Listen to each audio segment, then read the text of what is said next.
ಇದಿಷ್ಟು ಆದಮೇಲೆ ಈಗ ನಾವು ಡಾಟ್ಸ್ ಅನ್ನೋದು ಇಡಬೇಕು. ಡಾಟ್ಸ್ ಇಡಬೇಕಾದ್ರೆ ಮೊದಲು ನಾವು ಮಾರ್ಕಿಂಗ್ ಮಾಡಿರ್ತೀವಿ ನೋಡಿ, ಈ ರೀತಿ ಮಾರ್ಕ್ ಮಾಡಿರ್ತೀವಲ್ಲ, ಈ ರೀತಿ ಮಾರ್ಕ್ ಮಾಡಿರೋ ಕಡೆ ಇಲ್ಲಿಂದ ಇಲ್ಲಿ ಮಿಡಲ್ ನೋಡಿ, ಇಲ್ಲಿ ಶೋಲ್ಡರ್ ಕಡೆ ಇಲ್ಲಿ ಈ ರೀತಿ ಶೋಲ್ಡರ್ನ ಸೆಂಟ್ರಿಗೆ ಮಾರ್ಕ್ ಮಾಡಿ, ಈ ಸೆಂಟ್ರಿ ಅನ್ನೋದು ಈ ರೀತಿ ಫೋಲ್ಡ್ ಮಾಡಿ, ಶೋಲ್ಡರನ್ನು ಈ ರೀತಿ ಫೋಲ್ಡ್ ಮಾಡಿಬಿಟ್ಟು ಇಲ್ಲಿ ಕೆಳಗಡೆಯಿಂದ ಈ ರೀತಿ ಸ್ಟ್ರೈಟಾಗಿ ಹಿಡೀರಿ ನೋಡಿ. ಈ ರೀತಿ ಶೋಲ್ಡರ್ ಫೋಲ್ಡ್ ಮಾಡಿಬಿಟ್ಟು ಈ ರೀತಿ ಸ್ಟ್ರೈಟಾಗಿ ಹಿಡಿದ್ಬಿಟ್ಟು ನೀವು ಸ್ಟಿಚ್ ಹಾಕಿದಾಗ ಮಿಡಲ್ ಡಾಟ್ ಅನ್ನೋದು ಬರುತ್ತೆ. ಇಲ್ಲ ನೀವು ಆಲ್ರೆಡಿ ಇಲ್ಲಿ ಮಿಡಲ್ ಡಾಟ್ ಅನ್ನೋದು ಮಾರ್ಕ್ ಮಾಡಿರ್ತೀರಲ್ಲ, ಈ ಮಿಡಲ್ ಡಾಟ್ ಮಾರ್ಕ್ ಮಾಡಿರೋ ಕಡೆ ನೀವು ಸ್ಟಿಚ್ ಅನ್ನೋದು ಹಾಕಿ.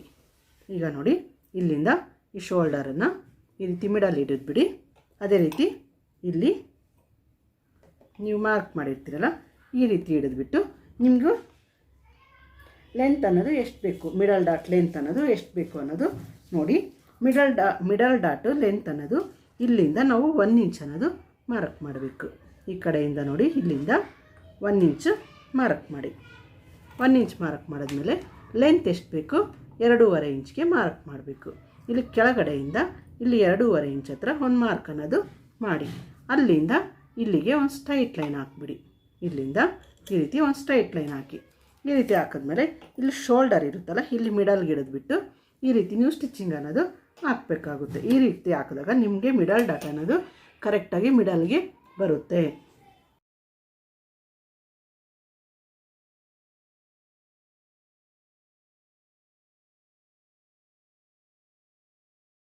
ಈ ರೀತಿ ಡಾಟ್ ಹಾಕಬೇಕಾಗುತ್ತೆ. ನೀವು ಯಾವಾಗಲೂ ನೀವು ಈ ಡಾಟ್ ಹಾಕಬೇಕಾದ್ರೆ ಲೈನ್ ಅನ್ನೋದು ಸ್ಟ್ರೈಟಾಗಿ ಬಂದಿರಬೇಕು. ಇಲ್ಲಿ ಕ್ರಾಸಾಗಿ ಬಂದು ನಿಮ್ಮದು ಲೈನ್ ಅನ್ನೋದು ಕ್ರಾಸ್ ಬಂದಿದೆ ಅಂದರೆ ಈ ಡಾಟ್ ಅನ್ನೋದು ಕರೆಕ್ಟಾಗಿ ಬರೋದಿಲ್ಲ. ಅದರಿಂದ ನೀವು ಇಲ್ಲಿ ಲೈನು ಸ್ಟ್ರೈಟಾಗಿ ಅನ್ನೋದು ಹಾಕಿ. ಈ ರೀತಿ ಹಾಕಿದಾಗ ಓಪನ್ ಮಾಡಿ ತೋರಿಸ್ತೀನಿ ನೋಡಿ. ಮಿಡಲ್ ಡಾಟ್ ಅನ್ನೋದು ನೋಡಿ ಈ ರೀತಿ ಬರುತ್ತೆ. ಒಂದೇ ಡಾಟ್ಗೆ ಈ ರೀತಿ ಲೂಸ್ ಅನ್ನೋದು ನೋಡಿ, ಚೆಸ್ಟ್ ಹತ್ರ ಈ ರೀತಿ ಲೂಸ್ ಅನ್ನೋದು ಬಂದುಬಿಡುತ್ತೆ. ಅದರಿಂದ ನೀವು ಮಿಡಲ್ ಡಾಟ್ ಅನ್ನೋದು ಕರೆಕ್ಟಾಗಿ ಹಾಕಿದ್ರಿ ಅಂದರೆ ನಿಮಗೆ ಚೆಸ್ಟ್ ಪಾಯಿಂಟ್ ಅನ್ನೋದು ಇಲ್ಲಿ ನೀಟಾಗಿ ಬರುತ್ತೆ. ಈ ಡಾಟ್ಸ್ ಎಲ್ಲ ಈ ಡಾಟಿಗೆ ಸಪೋರ್ಟಾಗಿ ಹಾಕೋದು ಇವು ನೋಡಿ. ಇದು ಕರೆಕ್ಟಾಗಿ ಈ ರೀತಿ ನಿಲ್ಲಬೇಕು ಅಂದರೆ ಈ ಡಾಟು ಈ ಮಿಡಲ್ ಡಾಟಿಗೆ ಸಪೋರ್ಟ್ಗೋಸ್ಕರ ಹಾಕೋದು. ಅದರಿಂದ ಮೈನ್ ನೀವು ಮಿಡಲ್ ಡಾಟ್ ಅನ್ನೋದು ಕರೆಕ್ಟಾಗಿ ಎಲ್ಲಿ ಹಾಕಬೇಕು ಅಂತ ನೋಡಿಬಿಟ್ಟು ಮಿಡಲ್ ಡಾಟ್ ಹಾಕಿ, ಆವಾಗ ನಿಮಗೆ ಫ್ರಂಟ್ ಪಾರ್ಟ್ ಅನ್ನೋದು ನೀಟಾಗಿ ಬರುತ್ತೆ. ಈಗ ನೋಡಿ ಈ ರೀತಿ ಮಿಡಲ್ ಡಾಟ್ ಅನ್ನೋದು ಹಾಕಿದ್ವಿ. ಈ ರೀತಿ ಮಿಡಲ್ ಡಾಟ್ ಹಾಕಿದ್ಮೇಲೆ ಇಲ್ಲಿ ಸೈಡಲ್ಲಿ ಇರುತ್ತಲ್ಲ, ಇಲ್ಲಿ ಸೈಡಲ್ಲಿ 2 ಇಂಚ್ ಮಾರ್ಕ್ ಮಾಡಿರ್ತೀವಲ್ಲ, ಇಲ್ಲಿ 2 ಇಂಚ್ವರೆಗೂ ಒಂದು ಸ್ಟ್ರೈಟ್ ಲೈನ್ ಅನ್ನೋದು ಹಾಕಿ. ಅದೇ ರೀತಿ ಇಲ್ಲೂ ಸ್ಟ್ರೈಟ್ ಲೈನ್ ಅನ್ನೋದು ಹಾಕಿ ನೋಡಿ. ಇಲ್ಲಿಂದ ಇಲ್ಲಿ ಸೈಡಲ್ಲಿ ಉಕ್ಸ್ ಪಟ್ಟಿ ಕಡೆಯಿಂದ ನೀವು 1/4 ಇಂಚ್ ಅಷ್ಟೇ ಸ್ಟಿಚ್ ಹಾಕಿ, ಜಾಸ್ತಿ ಹಾಕೋದಕ್ಕೆ ಹೋಗಬೇಡಿ. ಇಲ್ಲಿ 2 ಇಂಚ್ ಹತ್ರ ಇರುತ್ತಲ್ಲ, 2 ಇಂಚಿಗೆ ಒಂದು ಮಾರ್ಕ್ ಮಾಡಿಬಿಟ್ಟು ಇಲ್ಲಿ ನೀವು ಜಾಸ್ತಿ ಅನ್ನೋದು ಸ್ಟಿಚಿಂಗ್ ಹಾಕ್ಬೇಡಿ. ಇಲ್ಲಿ 1/4 ಇಂಚ್ ಅಷ್ಟೇ ನೀವು ಸ್ಟಿಚ್ ಅನ್ನೋದು ಹಾಕಿ. ಅಂದರೆ 1/4 ಇಂಚ್ ಅಂದರೆ ಇಲ್ಲಿ ಒಂದು ಪಾದ ಇರುತ್ತಲ್ಲ, ಅದರಷ್ಟೇ ಇಲ್ಲಿ ಸ್ಟಿಚಿಂಗ್ ಅನ್ನೋದು ಹಾಕಿ.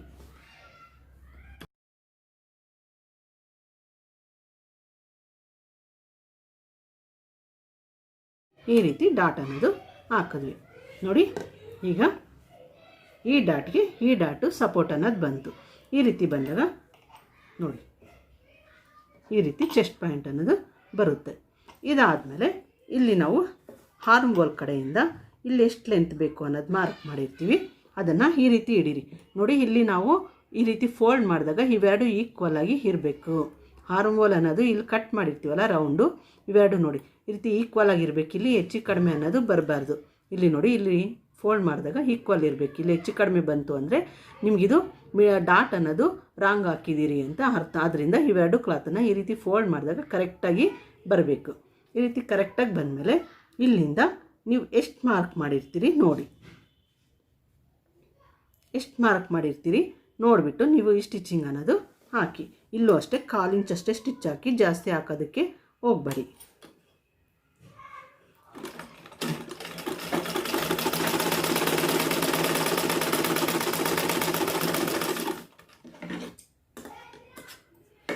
ನೋಡಿ ಇಲ್ಲೂ 1/4 ಇಂಚ್ ಅನ್ನೋದು ಸ್ಟಿಚ್ ಹಾಕಿದ್ವಿ. ಈ ರೀತಿ ಸ್ಟಿಚಿಂಗ್ ಆದಮೇಲೆ ನೋಡಿ ಈಗ ಓಪನ್ ಮಾಡಿ ತೋರಿಸ್ತೀನಿ ನೋಡಿ ಯಾವ ರೀತಿ ಡಾಟ್ ಬಂದಿದೆ ಅಂತ ನೋಡಿ. ಇದು 4th ಡಾಟ್ ಅನ್ನೋದು ನಾವು ಇಲ್ಲಿ ಕ್ರಾಸ್ ಪಟ್ಟಿ ಜಾಯಿಂಟ್ ಮಾಡಿ ಸ್ಲೀವ್ಸ್ ಎಲ್ಲ ಜಾಯಿಂಟ್ ಮಾಡಿ ನೀವು ಫಿಟ್ಟಿಂಗ್ ಹಿಡಿತೀರಲ್ಲ ಬ್ಲೌಸಿಗೆ, ಫಿಟ್ಟಿಂಗ್ ಹಿಡಿಬೇಕಾದ್ರೆ ಇಲ್ಲಿ ಫ್ರಂಟ್ ಪಾರ್ಟ್ ಅನ್ನೋದು ಲೆಂತ್ ಬಂತು ಅಂದರೆ ಈ 4th ಡಾಟ್ ಅನ್ನೋದು ಹಿಡಿ, ಇಲ್ಲ ಅಂದರೆ 4th ಡಾಟು ಬೇಡ. ಈ ರೀತಿ ಬರುತ್ತೆ ನೋಡಿ. ಈ ರೀತಿ ಲೂಸಾಗಿ ಬಂದಾಗ ನಿಮಗೆ ಇಲ್ಲಿ ಚೆಸ್ಟ್ ಪಾಯಿಂಟ್ ಅನ್ನೋದು ನೀಟಾಗಿ ಬರುತ್ತೆ, ಟೈಟ್ ಅನ್ನೋದು ಬರೋದಿಲ್ಲ, ನಿಮಗೆ ಕರೆಕ್ಟಾಗಿ ಬರುತ್ತೆ ಸ್ಟಿಚ್ ಮಾಡಿದ್ರಲ್ಲ. ಇದೇ ರೀತಿ ಇನ್ನೊಂದು ಕಡೆ ಪಾರ್ಟ್ ಇರುತ್ತಲ್ಲ, ನೆಕ್ಸ್ಟ್ ಅದನ್ನು ಇದೇ ರೀತಿ ಸೇಮ್ ನೀವು ಇದನ್ನು ಯಾವ ರೀತಿ ಸ್ಟಿಚ್ ಮಾಡಿದ್ರಿ ಅದೇ ರೀತಿ ಸ್ಟಿಚಿಂಗ್ ಅನ್ನೋದು ಮಾಡಿ ರೆಡಿ ಮಾಡಿ. ಈ ಫ್ರಂಟ್ ಪಾರ್ಟಲ್ಲಿ ಎರಡೂ ಕಡೆಯೂ ನಾವು ಈ ರೀತಿ ಟಕ್ಸ್ ಅನ್ನೋದು ಇಟ್ಟಿದ್ದೀವಿ. ಈ ರೀತಿ ಟಕ್ಸ್ ಇಟ್ಟ ಮೇಲೆ ಇಲ್ಲಿ ಉಕ್ಸ್ ಪಟ್ಟಿ ಕಡೆಯಿಂದ ಕರೆಕ್ಟ್ ಇದೆಯಾ ಇಲ್ಲ ಅಂತ ಒಂದು ಸಲ ಮೆಜರ್ ಅನ್ನೋದು ಮಾಡಿ. ಯಾಕಂದರೆ ಒಂದೊಂದು ಸಲ ನೀವು ಸ್ಟಿಚ್ ಮಾಡಿದಾಗ ಸ್ವಲ್ಪ ಹೆಚ್ಚು ಕಡಿಮೆ ಬಂದಿದ್ದರೆ ಇಲ್ಲೇ ಸ್ಟಿಚ್ ಹಾಕೋದಕ್ಕೆ ಈಸಿ ಆಗುತ್ತೆ. ಅದರಿಂದ ನೀವು ಇಲ್ಲಿ ಒಂದು ಸಲ ಚೆಕ್ ಮಾಡಿ, ನೋಡಿ ಕರೆಕ್ಟ್ ಇದೆ. ಅದೇ ರೀತಿ ಈ ಕಡೆನೂ ಚೆಕ್ ಮಾಡಿ. ನೀವು ಫುಲ್ ಎಲ್ಲ ಬ್ಲೌಸ್ ಎಲ್ಲ ಯಾವ ರೀತಿ ಇದ್ದರೆ ಇದು ಫುಲ್ ಕರೆಕ್ಟ್ ಇದೆಯಾ ಇಲ್ಲ ಅಂತ ಹೇಳ್ಬಿಟ್ಟು ಒಂದು ಸಲ ಎಲ್ಲ ಚೆಕ್ ಮಾಡಿ. ಇದು ಆರ್ಮ್ ಹೋಲು ಅಷ್ಟೇ ಒಂದು ಸಲ ಚೆಕ್ ಮಾಡಿಬಿಟ್ಟು ಈ ರೀತಿ ಅಳತೆ ಅನ್ನೋದು ಮಾಡಿ. ಈ ರೀತಿ ಅಳತೆ ಮಾಡಿದ್ಮೇಲೆ ಈಗ ನಾವು ಕ್ರಾಸ್ ಪಟ್ಟಿ ಅನ್ನೋದು ಜಾಯಿಂಟ್ ಮಾಡಬೇಕಾಗುತ್ತೆ. ಈ ಕ್ರಾಸ್ ಪಟ್ಟಿ ಜಾಯಿಂಟ್ ಮಾಡಬೇಕು ಅಂದರೆ ನೋಡಿ ಈ ರೀತಿ ಕ್ಲಾತನ್ನು ಸೀದಾ ಇಡಬೇಕಾಗುತ್ತೆ. ಮೇಲ್ಗಡೆ ಕ್ಲಾತನ್ನು ಈ ರೀತಿ ಸೀದಾ ಇಡಬೇಕು. ಸೀದಾ ಇಟ್ಟು ಕ್ರಾಸ್ ಪಟ್ಟಿ ಅನ್ನೋದು ತಗೊಳ್ಳೋಣ. ಈ ಕ್ರಾಸ್ ಪಟ್ಟಿ ಸ್ಟಿಚ್ ಮಾಡಬೇಕಾದ್ರೆ ನೋಡಿ ಇದು ಉಕ್ಸ್ ಪಟ್ಟಿ ಕಡೆಯಿಂದ ಬರುತ್ತಲ್ಲ, ಪಟ್ಟಿ ಬರುತ್ತಿಲ್ಲಿ. ಈ ಕಡೆಯಿಂದ ಸ್ಟಿಚ್ ಮಾಡಬೇಕು ಅಂದರೆ ನೋಡಿ ಇಲ್ಲಿ ನಾವು ಟಕ್ ಇಟ್ಟಿರ್ತೀವಿ ಮೊದಲು, ಇಲ್ಲಿ ಫ್ರಂಟಲ್ಲಿ ಸ್ಟಿಚ್ ಮಾಡಬೇಕು ಅಂತ ಹೇಳ್ಬಿಟ್ಟು ಇದು ಇಲ್ಲಿ ಬರಬೇಕು. ನೋಡಿ ಈ ರೀತಿ ನಾವು ಸ್ಟಿಚಿಂಗ್ ಅನ್ನೋದು ಮಾಡಬೇಕಾಗುತ್ತೆ. ಈ ರೀತಿ ಸ್ಟಿಚ್ ಮಾಡಬೇಕು ಅಂದರೆ ನೋಡಿ ಇದು ಸೀದಾ ಇರಬೇಕು. ಈ ಕ್ಲಾತನ್ನು ನಾವು ಈ ರೀತಿ ಉಲ್ಟಾ ಇಡಬೇಕು. ಈ ಕ್ರಾಸ್ ಪಟ್ಟಿ ಅನ್ನೋದು ನಾವು ಇದು ಸೀದಾ ಇರಬೇಕು ಕ್ಲಾತು. ಕ್ರಾಸ್ ಪಟ್ಟಿ ಅನ್ನೋದು ಈ ರೀತಿ ಉಲ್ಟಾ ಇಟ್ಟು ನೀವು ಸ್ಟಿಚಿಂಗ್ ಅನ್ನೋದು ಮಾಡಬೇಕಾಗುತ್ತೆ. ಇದು ಯಾವ ರೀತಿ ಇದ್ದರೆ ಅದೇ ರೀತಿ ಇಲ್ಲಿ ಸ್ಟಿಚಿಂಗ್ ಅನ್ನೋದು ಮಾಡಿ. ನೀವು ಎಷ್ಟು ಮಾರ್ಜಿನ್ ಬಿಟ್ಟಿರ್ತೀರಿ, 1/2 ಇಂಚು ಇಲ್ಲ 1/4 ಇಂಚು ಎಷ್ಟು ಬಿಟ್ಟಿದ್ರೆ ಅಷ್ಟನ್ನು ಸ್ಟಿಚ್ ಮಾಡಿ. ನೀವು ಸ್ಟಿಚಿಂಗ್ ಅನ್ನೋದು ಮಾಡಬೇಕಾದ್ರೆ ಇಲ್ಲಿ ಡಾಟ್ ಇರುತ್ತಲ್ಲ, ಈ ಡಾಟನ್ನು ಈ ರೀತಿ ಫೋಲ್ಡ್ ಮಾಡಿ. ಈ ರೀತಿ ಫೋಲ್ಡ್ ಮಾಡಿಬಿಟ್ಟು ನೀವು ಸ್ಟಿಚಿಂಗ್ ಅನ್ನೋದು ಡಾಟ್ ಹತ್ರ ಇದು ಕ್ರಾಸ್ ಪಟ್ಟಿ ಜಾಯಿಂಟ್ ಮಾಡಬೇಕಾದ್ರೆ ಇಲ್ಲಿ ಈ ರೀತಿ ಫೋಲ್ಡ್ ಮಾಡಿ. ಯಾಕೆ ಅಂದರೆ ನೀವು ಇದನ್ನು ಸ್ಟ್ರೈಟ್ ಇದೇ ರೀತಿ ಹಿಡ್ದು ಹಾಕಿದ್ದೀರಿ ನೋಡಿ, ಈಗ ಈ ಡಾಟನ್ನು ಈ ರೀತಿ ಹಿಡ್ದು ಹಾಕಿದ್ದೀರಿ ಅಂದರೆ ನೋಡಿ ಇಲ್ಲಿ ಕ್ಲಾತ್ ಅನ್ನೋದು ಈ ರೀತಿ ಟೈಟಾಗಿ ಬರುತ್ತೆ. ನೀಟಾಗಿ ನಿಮಗೆ ಚೆಸ್ಟ್ ಪಾರ್ಟ್ ಹತ್ರ ಇದು ಫಿನಿಶಿಂಗ್ ನಿಮಗೆ ಚೆಸ್ಟ್ ಪಾರ್ಟ್ ಹತ್ರ ಈ ಡಾಟ್ಸ್ ಅನ್ನೋದು ಕರೆಕ್ಟಾಗಿ ಬರೋದಿಲ್ಲ. ಯಾಕೆ ಅಂದರೆ ಈ ರೀತಿ ಹಾಕಿದಾಗ ನೋಡಿ ನೀವೇ ನೋಡಿ ಇಲ್ಲಿ ಯಾವ ರೀತಿ ಬರುತ್ತೆ ಅಂತ, ಈ ರೀತಿ ಬರುತ್ತೆ. ಅದರಿಂದ ನೀವೇನು ಮಾಡಬೇಕು, ಇದನ್ನು ಈ ರೀತಿ ಫೋಲ್ಡ್ ಮಾಡಿ ಈ ರೀತಿ ಸ್ಟಿಚ್ ಹಾಕಿದಾಗ ಏನಾಗುತ್ತೆ ನಿಮಗೆ ನೋಡಿ ಇಲ್ಲೆಲ್ಲ ಲೂಸ್ ಅನ್ನೋದು ಇಲ್ಲಿ ಬರುತ್ತೆ ಡಾಟ್ಸ್ ಹತ್ರ.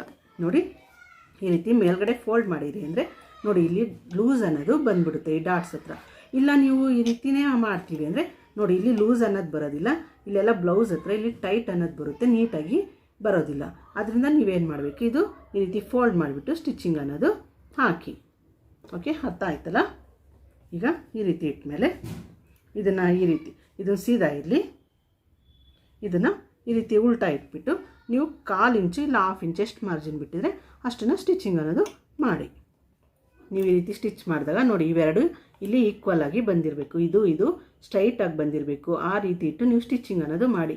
ಇದು ಜಾಸ್ತಿ ಇದೆ ಅಂತ ಹೇಳ್ಬಿಟ್ಟು ಈ ರೀತಿ ಜಾಸ್ತಿ ಇಟ್ಟು ಸ್ಟಿಚ್ ಮಾಡಬೇಡಿ.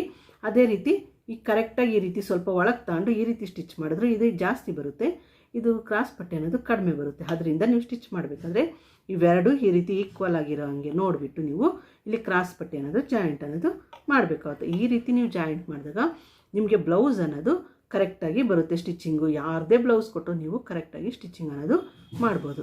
ಈ ರೀತಿ ಇಟ್ಟು ಈಗ ನೀವು ಸ್ಟಿಚಿಂಗ್ ಅನ್ನೋದು ಮಾಡಿ. ನೀವು ಈ ರೀತಿ ಕ್ರಾಸ್ ಪಟ್ಟಿ ಇರುತ್ತಲ್ಲ, ಇದನ್ನು ಈ ರೀತಿ ಜಾಸ್ತಿ ಎಳೆದು ಸ್ಟಿಚ್ ಮಾಡಬೇಡ್ರಿ, ಯಾಕಂದರೆ ಇದು ಒಳಗಡೆ ಬಂದುಬಿಡುತ್ತೆ. ಇದು ಈ ರೀತಿ ಫ್ರೀಯಾಗಿ ಬಿಟ್ಟು ನೀವು ಇದನ್ನಷ್ಟೇ ಟರ್ನ್ ಮಾಡಿಬಿಟ್ಟು ನೀವು ಸ್ಟಿಚಿಂಗ್ ಅನ್ನೋದು ಮಾಡಬೇಕಾಗುತ್ತೆ. ಇದನ್ನು ಈ ರೀತಿ ಸ್ಟ್ರೈಟಾಗಿ ಇಟ್ಟಿರಬೇಕು. ಇದನ್ನು ಮಾತ್ರ ನೋಡಿ ಈ ರೀತಿ ಹಿಡಿದು ಇದನ್ನಷ್ಟೇ ನೀವು ಇಲ್ಲಿ ಟರ್ನ್ ಮಾಡಿ ಸ್ಟಿಚಿಂಗ್ ಅನ್ನೋದು ಮಾಡಬೇಕಾಗುತ್ತೆ.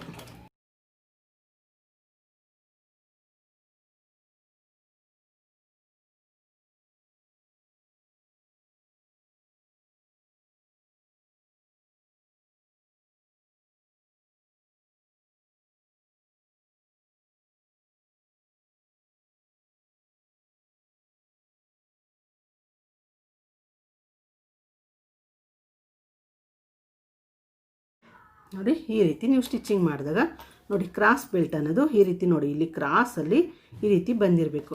ಈ ರೀತಿ ಕ್ರಾಸ್ ಪಟ್ಟಿ ಬಂದಾಗ ಇಲ್ಲಿ ನಿಮಗೆ ಚೆಸ್ಟ್ ಪಾಯಿಂಟ್ ಇರುತ್ತಲ್ಲ, ಇಲ್ಲಿ ಕೆಳಗಡೆ ನೀಟಾಗಿ ಕ್ರಾಸ್ ಪಟ್ಟಿ ಅನ್ನೋದು ಕೂತ್ಕೊಳ್ಳುತ್ತೆ. ಇಲ್ಲಿ ಈ ರೀತಿ ಸ್ಟ್ರೈಟಾಗಿ ಬಂತು ಕ್ರಾಸ್ ಪಟ್ಟಿ ಅಂದರೆ ನೋಡಿ ನಿಮಗೆ ಇಲ್ಲಿ ನೀಟಾಗಿ ಕೂತ್ಕೊಳ್ಳೋದಿಲ್ಲ ಚೆಸ್ಟ್ ಪಾಯಿಂಟ್ ಹತ್ರ. ಅದರಿಂದ ಇದು ಕ್ರಾಸ್ ಪಟ್ಟಿ ಅನ್ನೋದು ಈ ರೀತಿ ಸ್ವಲ್ಪ ಕ್ರಾಸಲ್ಲಿ ಇಟ್ಟೆ ಕಟ್ ಮಾಡಿ ನೀವು ಸ್ಟಿಚಿಂಗ್ ಅನ್ನೋದು ಮಾಡಿ ಕರೆಕ್ಟಾಗಿ ನಿಮಗೆ ಕ್ರಾಸ್ ಪಟ್ಟಿ ಕ್ರಾಸ್ ಬೆಲ್ಟ್ ಅನ್ನೋದು ನಿಮಗೆ ಪರ್ಫೆಕ್ಟಾಗಿ ಕೂತ್ಕೊಳ್ಳುತ್ತೆ. ಈಗ ಆದಮೇಲೆ ಇಲ್ಲಿ ನೀವು 2 ಲೈನ್ ಅನ್ನೋದು ಸ್ಟಿಚಿಂಗ್ ಮಾಡಿ. ಓಕೆ, ಇದು 2 ಲೈನ್ ಸ್ಟಿಚ್ ಮಾಡಿಬಿಟ್ಟು ಇನ್ನೊಂದು ಕಡೆಯೂ ಸೇಮ್ ಇದೇ ರೀತಿ ಕ್ರಾಸ್ ಪಟ್ಟಿ ಅನ್ನೋದು ಜಾಯಿಂಟ್ ಮಾಡಿ. ಈ ರೀತಿ ನೋಡಿ 2 ಕಡೆ ಕ್ರಾಸ್ ಪಟ್ಟಿ ಅನ್ನೋದು ಜಾಯಿಂಟ್ ಮಾಡಿದ್ದೀವಿ. ಈ ರೀತಿ ಜಾಯಿಂಟ್ ಮಾಡಿದ್ಮೇಲೆ ಇಲ್ಲೊಂದು ಸಲ ಮೆಜರ್ ಮಾಡಿ ಕರೆಕ್ಟ್ ಈಕ್ವಲ್ ಇದೆಯಾ ಇಲ್ಲ ಅಂತ ಹೇಳ್ಬಿಟ್ಟು ಇಲ್ಲಿ ಜಾಯಿಂಟ್ ಮಾಡಿರ್ತೀರಲ್ಲ ಇಲ್ಲಿಂದ ಈ ಜಾಯಿಂಟ್ವರೆಗೂ ಈ ರೀತಿ ಮೆಜರ್ ಮಾಡಿ. ನೋಡಿ ಕರೆಕ್ಟಾಗಿ ಬಂದಿದೆ. ಇಲ್ಲಿ ಸ್ವಲ್ಪ ಏನಾದರೂ ಜಾಸ್ತಿ ಬಂತು ಇಲ್ಲ ಕಡಿಮೆ ಬಂತು ಅಂದರೆ ಇಲ್ಲಿ ನೀವು ಸ್ವಲ್ಪ ಸ್ಟಿಚಿಂಗಲ್ಲಿ ಅಡ್ಜಸ್ಟ್ ಮಾಡಿ, ಆವಾಗ ಕರೆಕ್ಟಾಗಿ ಬರುತ್ತೆ. ಅದೇ ರೀತಿ ಇದು ಲೆಂತ್ ನೋಡಿ ಕರೆಕ್ಟಾಗಿದೆ. ಈ ರೀತಿ ನಿಮ್ಮದು ಕ್ರಾಸ್ ಬೆಲ್ಟ್ ಅನ್ನೋದು ಈಕ್ವಲ್ ಆಗಿ ಬರಬೇಕು. ಈ ರೀತಿ ಈಕ್ವಲ್ ಬಂದಿಲ್ಲ ಅಂದರೆ ಉಕ್ಸ್ ಪಟ್ಟಿ ಕಾಜಾ ಪಟ್ಟಿ ಅನ್ನೋದು ಒಂದು ಉದ್ದ ಒಂದು ತುಂಡ ಅನ್ನೋದು ಬಂದಾಗ ನಿಮಗೆ ಉಕ್ಸ್ ಪಟ್ಟಿಗಳಲ್ಲಿ ಡಿಫ್ರೆನ್ಸ್ ಬಂದುಬಿಡುತ್ತೆ. ಇದನ್ನೊಂದು ಸಲ ಮೆಜರ್ ಮಾಡಿಬಿಟ್ಟೆ ನೀವು ಈ ರೀತಿ ಮಾಡಬೇಕಾಗುತ್ತೆ. ಇದಿಷ್ಟು ಆದಮೇಲೆ ಈಗ ನೋಡಿ ನೀವು ಈ ರೀತಿ ಸ್ಟಿಚ್ ಮಾಡಿದ್ರಲ್ಲ ಕ್ರಾಸ್ ಪಟ್ಟಿ ಅನ್ನೋದು, ಈ ರೀತಿ ಸ್ಟಿಚಿಂಗ್ ಆದಮೇಲೆ ಈ ಕ್ಲಾತನ್ನು ಈ ರೀತಿ ಒಳಗಡೆಯಿಂದ ಫೋಲ್ಡ್ ಮಾಡಿ.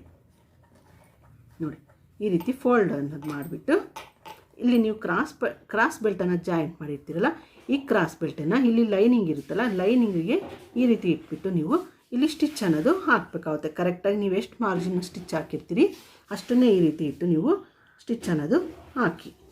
ಡಬಲ್ ಸ್ಟಿಚ್ ಅನ್ನೋದು ನೀವು ಹಾಕಿ. ಇದೇ ರೀತಿ ಇನ್ನೊಂದು ಕಡೆ ಇನ್ನೊಂದಿರುತ್ತಲ್ಲ ಇದಕ್ಕೂ ಸೇಮ್ ಅದೇ ರೀತಿ ಫೋಲ್ಡ್ ಮಾಡಿ ಸ್ಟಿಚಿಂಗ್ ಅನ್ನೋದು ಮಾಡಿ.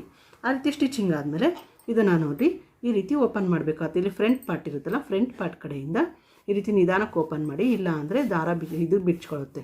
ಸ್ಟಿಚ್ ಮಾಡಿರ್ತೀರಲ್ಲ ದಾರ ಅನ್ನೋದು ಬಿಚ್ಕೊಳ್ಳುತ್ತೆ. ಅದರಿಂದನೇ ಡಬಲ್ ಸ್ಟಿಚ್ ಹಾಕಿ ಅಂತ ಹೇಳೋದು. ಸಿಂಗಲ್ ಹಾಕಿದ್ರೆ ಅಲ್ಲಿ ದಾರ ಬಿಚ್ಕೊಳ್ಳೋದ್ರಿಂದ ಡಬಲ್ ಹಾಕಿದಾಗ ನಿಮಗೆ ದಾರ ಬಿಚ್ಚಂಗಿಲ್ಲ. ನೋಡಿ ಈ ರೀತಿ ಓಪನ್ ಅನ್ನೋದು ಮಾಡಬೇಕಾಗುತ್ತೆ. ಈ ರೀತಿ ಓಪನ್ ಮಾಡಿದಾಗ ನೋಡಿ ಕ್ರಾಸ್ ಬೆಲ್ಟ್ ಅನ್ನೋದು ಈ ರೀತಿ ಬಂತು. ನೋಡಿ ಉಕ್ಸ್ ಪಟ್ಟಿ ಕಡೆಯಿಂದ ಇಲ್ಲಿ ಸ್ಟ್ರೈಟಾಗಿ ಬರುತ್ತೆ. ಈ ರೀತಿ ಇನ್ನೊಂದು ಕಡೆದು ನೀವು ಸ್ಟಿಚಿಂಗ್ ಅನ್ನೋದು ಮಾಡಿ. ಸೇಮ್ ನೋಡಿ 2 ಕಡೆದು ಈ ರೀತಿ ಸ್ಟಿಚಿಂಗ್ ಅನ್ನೋದು ಮಾಡಿದ್ವಿ. ಈ ರೀತಿ ಸ್ಟಿಚಿಂಗ್ ಆದಮೇಲೆ ಇವೆರಡನ್ನೂ ಒಂದು ಸಲ ಮೆಜರ್ ಮಾಡಿ. ನೀವು ಪ್ರತಿಯೊಂದು ಸ್ಟಿಚ್ ಮಾಡಿದ್ಮೇಲೂ ಇಲ್ಲಿ ಮೆಜರ್ ಅನ್ನೋದು ಮಾಡಬೇಕಾಗುತ್ತೆ ಫ್ರಂಟ್ ಪಾರ್ಟಲ್ಲಿ. ಯಾಕಂದರೆ ಈಕ್ವಲ್ ಬರುತ್ತೋ ಇಲ್ಲ ಅಂತ ಹೇಳ್ಬಿಟ್ಟು ಉಕ್ಸ್ ಪಟ್ಟಿ ಕಾಜು ಪಟ್ಟಿ ಈಕ್ವಲ್ ಬರುತ್ತೋ ಇಲ್ಲ ಅಂತ ಹೇಳ್ಬಿಟ್ಟು ಈ ರೀತಿ ನೀವು ಮೆಜರ್ ಅನ್ನೋದು ಮಾಡಬೇಕಾಗುತ್ತೆ. ನೋಡಿ ಇವೆರಡು ಸೇಮ್ ಈಕ್ವಲ್ ಆಗಿ ಇದೆ. ಈಗ ಇಲ್ಲಿಗೆ ನಾವು ಉಕ್ಸ್ ಪಟ್ಟಿ ಕಾಜು ಪಟ್ಟಿ ಅನ್ನೋದು ಇಡೋಣ. ಉಕ್ಸ್ ಪಟ್ಟಿ ಕಾಜು ಪಟ್ಟಿಗೆ ಇಲ್ಲಿ ನಾನು ಲೈನಿಂಗ್ ಅನ್ನೋದು ತಗೊಳ್ತಿದ್ದೀನಿ. ಲೈನಿಂಗನ್ನು ಅದಕ್ಕೆ ಎಷ್ಟು ಉದ್ದ ಬೇಕು ಅನ್ನೋದು ನೋಡಿಬಿಟ್ಟು ನೀವು ಲೈನಿಂಗನ್ನು ಕಟ್ ಮಾಡಿ. ಇಲ್ಲಿ ಲೈನಿಂಗ್ ಅನ್ನೋದು ನೀವು 3 ಇಂಚಷ್ಟು ಪಟ್ಟಿ ಅನ್ನೋದು ಕಟ್ ಮಾಡಿ. 3 ಇಂಚ್ ಪಟ್ಟಿ ಕಟ್ ಮಾಡಿಬಿಟ್ಟು ಇದು ಇರುತ್ತಲ್ಲ ಉಕ್ಸ್ ಪಟ್ಟಿ ಕಡೆಯಿಂದ ಈ ರೀತಿ ಇಟ್ಟು ನೋಡಿ ನಿಮ್ಗೆ ಎಷ್ಟು ಲೆಂತ್ ಬೇಕು ಅನ್ನೋದು ಈ ರೀತಿ ಇಟ್ಬಿಟ್ಟು ನೀವು ಕಟ್ ಮಾಡಿ. ನೋಡಿ ಇಲ್ಲಿಂದ ಇಲ್ಲಿಗೆ ಕರೆಕ್ಟ್ ಪಟ್ಟಿ ಅನ್ನೋದು ಲೆಂತ್ ಬರುತ್ತೆ.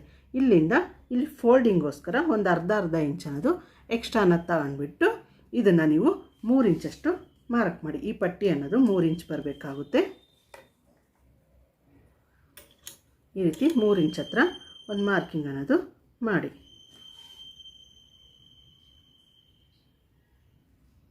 ಈ ರೀತಿ ಮಾರ್ಕ್ ಮಾಡಿಬಿಟ್ಟು ಈ 3 ಇಂಚ್ ಪಟ್ಟಿನ ನೀವು ಕಟ್ ಮಾಡಿ. ಇದು 2 ಪೀಸ್ ಬೇಕಾಗುತ್ತೆ. ನೋಡಿದ್ರಲ್ಲ ಈ ರೀತಿ ಕ್ಲಾತ್ ಅನ್ನೋದು 2 ಪಟ್ಟಿ ತಗೋಬೇಕಾಗುತ್ತೆ. ಈ ರೀತಿ 2 ಪಟ್ಟಿ ತಗೊಂಡ್ಮೇಲೆ ಈ ರೀತಿ ಇಟ್ಟು ಇದು ಯಾವ ಕಡೆ ಬರುತ್ತೆ ನಿಮ್ಮದು ರೈಟ್ ಹ್ಯಾಂಡ್ ಕಡೆ ಬರುತ್ತೆ. ಈ ರೈಟ್ ಹ್ಯಾಂಡ್ ಕಡೆ ನಾನು ಕಾಜಾ ಇಡ್ತಿದ್ದೀನಿ. ಆದರೆ ನಿಮ್ಮ ಬ್ಲೌಸಲ್ಲಿ ಉಕ್ಸ್ ಯಾವ ಕಡೆ ಇದೆ ಕಾಜು ಯಾವ ಕಡೆ ಇದೆ ಅಂತ ನೋಡಿಬಿಟ್ಟು ನೀವು ಆ ಕಡೆ ಉಕ್ಸ್ ಪಟ್ಟಿ ಕಾಜು ಪಟ್ಟಿ ಅನ್ನೋದು ಇಡಿ. ಇದು ನಾನು ರೈಟ್ ಹ್ಯಾಂಡ್ ಇರೋದ್ರಿಂದ ಇಲ್ಲಿ ಕಾಜು ಪಟ್ಟಿ ಇಡ್ತಿದ್ದೀನಿ. ಕಾಜು ಪಟ್ಟಿ ಇಡಬೇಕಾದ್ರೆ ಇದನ್ನು ಈ ರೀತಿ ಉಲ್ಟಾ ಅನ್ನೋದು ಹಾಕಬೇಕಾಗುತ್ತೆ. ನೀವು ಉಲ್ಟಾ ಹಾಕ್ಬಿಟ್ಟು ಅಂದರೆ ಲೈನಿಂಗ್ ಅನ್ನೋದು ಮೇಲ್ಗಡೆ ಇರಬೇಕು. ಈ ರೀತಿ ಇಟ್ಟು ಇಲ್ಲಿ ನೀವು ಈ ಕ್ಲಾತನ್ನು ಈ ರೀತಿ ಸ್ಟ್ರೈಟಾಗಿಟ್ಟು ನೀವು ಸ್ಟಿಚಿಂಗ್ ಅನ್ನೋದು ಮಾಡಿ. ಈ ರೀತಿ ಇಟ್ಟು ಒಂದು ಸ್ಟ್ರೈಟ್ ಲೈನ್ ಅನ್ನೋದು ಹಾಕಿ 1/4 ಇಂಚಷ್ಟು ಸ್ಟಿಚಿಂಗ್ ಅನ್ನೋದು ಹಾಕಬೇಕಾಗುತ್ತೆ. ಈ ರೀತಿ 1/4 ಇಂಚಷ್ಟು ನೀವು ಸ್ಟಿಚಿಂಗ್ ಅನ್ನೋದು ಹಾಕಿದ್ಮೇಲೆ ಈ ರೀತಿ ಇದನ್ನು ಟರ್ನ್ ಮಾಡಿಬಿಟ್ಟು ಇಲ್ಲಿ ಮೇಲ್ಗಡೆ ಒಂದು ಸ್ಟಿಚ್ ಹಾಕ್ಬಿಡಿ. ಆವಾಗ ನಿಮಗೆ ಉಕ್ಸ್ ಪಟ್ಟಿ ಕಾಜು ಪಟ್ಟಿ ಕರೆಕ್ಟಾಗಿ ಬರುತ್ತೆ. ನೋಡಿ ಈ ರೀತಿ ಮೇಲ್ಗಡೆ ಲೈನ್ ಹಾಕಿದ್ರಲ್ಲ ಈ ರೀತಿ ಹಾಕಿದಾಗ ನೀವು ಇಲ್ಲಿ ಈಗ ಫೋಲ್ಡ್ ಮಾಡಿಬಿಟ್ಟು ಈ ಕೆಳಗಡೆ ಕ್ಲಾತ್ ಎಕ್ಸ್ಟ್ರಾ ಕ್ಲಾತ್ ಬಿಟ್ಟಿರ್ತೀರಲ್ಲ ಈ ಕ್ಲಾತನ್ನು ಈ ರೀತಿ ಫೋಲ್ಡ್ ಮಾಡಿ ಇದನ್ನು ಈ ರೀತಿ ಫೋಲ್ಡ್ ಮಾಡಿ ಸ್ವಲ್ಪ ಈ ರೀತಿ ಸ್ಟಿಚಿಂಗ್ ಅನ್ನೋದು ಮಾಡಬೇಕಾಯ್ತು. ಫೋಲ್ಡ್ ಮಾಡಿಬಿಟ್ಟು ಸ್ಟಿಚ್ ಮಾಡಿದಾಗ ನೋಡಿ ನಿಮಗೆ ಇಲ್ಲಿ ಈಕ್ವಲ್ ಆಗಿ ಬರುತ್ತೆ. ಅದರಿಂದನೇ ನಾನು ಹೇಳಿದ್ದು ಮೊದಲು ಈ ರೀತಿ ಸ್ಟಿಚ್ ಹಾಕ್ಬಿಟ್ಟು ಲೈನಿಂಗ್ ಮೇಲೆ ಸ್ಟಿಚ್ ಹಾಕಿ ಮತ್ತು ಈ ರೀತಿ ಫೋಲ್ಡ್ ಮಾಡಿದಾಗ ನಿಮಗೆ ಪರ್ಫೆಕ್ಟಾಗಿ ಬರುತ್ತೆ.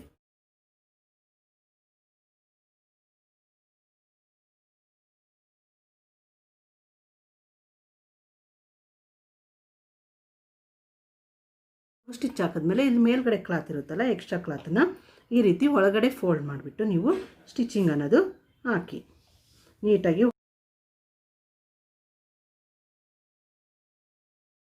ಈ ರೀತಿ ಆದಮೇಲೆ ನೋಡಿ, ಇಲ್ಲಿ ಈ ರೀತಿ ಸ್ಟಿಚ್ ಹಾಕಿದ್ಮೇಲೆ ಒಂದು ಲೈನ್ ಈ ಕಡೆ ಕೊನೆಗೆ ಹಾಕಿದ್ರಲ್ಲ, ಈ ಕಡೆ ಒಂದು ಸ್ಟ್ರೈಟ್ ಲೈನ್ ಅನ್ನೋದು ಹಾಕಿ. ಇಲ್ಲಿ ಕಾಜು ಪಟ್ಟಿ ಅನ್ನೋದು ಈ ರೀತಿ ಬಂತು. ಈಗ ಕಾಜು ಪಟ್ಟಿ ಅನ್ನೋದು ಈ ರೀತಿ ರೆಡಿ ಮಾಡಿದ್ಮೇಲೆ ಈಗ ನಾವು ಉಕ್ಸ್ ಪಟ್ಟಿ ಅನ್ನೋದು ಮಾಡಬೇಕಾಗುತ್ತೆ. ಉಕ್ಸ್ ಪಟ್ಟಿಗೋಸ್ಕರ ಈ ರೀತಿ ತಗೊಂಡು ಕರೆಕ್ಟಾಗಿ ಲೆಂತ್ ಇದೆಯೋ ಇಲ್ಲ ಅಂತ ಒಂದು ಸಲ ಚೆಕ್ ಮಾಡಿ. ಈಗ ನೋಡಿ, ಕರೆಕ್ಟಾಗಿ ಲೆಂತ್ ಅನ್ನೋದು ಬರುತ್ತೆ. ಇದನ್ನು ಏನು ಮಾಡಿದ್ವಿ, ನಾವು ಈ ರೀತಿ ಉಲ್ಟಾ ಇಟ್ಟು ಸ್ಟಿಚ್ ಮಾಡಿದ್ವಲ್ಲ, ಈಗ ಇದನ್ನು ನಾವು ಈ ರೀತಿ ಸ್ಟ್ರೈಟ್ ಇಟ್ಬೇಕು. ಈ ರೀತಿ ಸ್ಟ್ರೈಟ್ ಇಟ್ಬಿಟ್ಟು ಇಲ್ಲಿಂದ ಇಲ್ಲಿ 1/4 ಇಂಚಷ್ಟು ಕ್ಲಾತ್ ಬಿಟ್ಟು ಕೆಳಗಡೆ ನೀವು ಸ್ಟ್ರೈಟ್ ಲೈನ್ ಅನ್ನೋದು ಹಾಕಿ. ಈ ರೀತಿ ಸ್ಟ್ರೈಟ್ ಲೈನ್ ಹಾಕಿದ್ರಲ್ಲ, ಈ ರೀತಿ ಸ್ಟ್ರೈಟ್ ಲೈನ್ ಹಾಕಿದ್ಮೇಲೆ ಇದನ್ನು ಈ ರೀತಿ ಟರ್ನ್ ಮಾಡಿಬಿಟ್ಟು ಈ ಲೈನಿಂಗ್ ಮೇಲೆ ಒಂದು ಸ್ಟಿಚ್ ಅನ್ನೋದು ಹಾಕಿ. ಸ್ಟಿಚ್ ಹಾಕಿದ್ವಿ.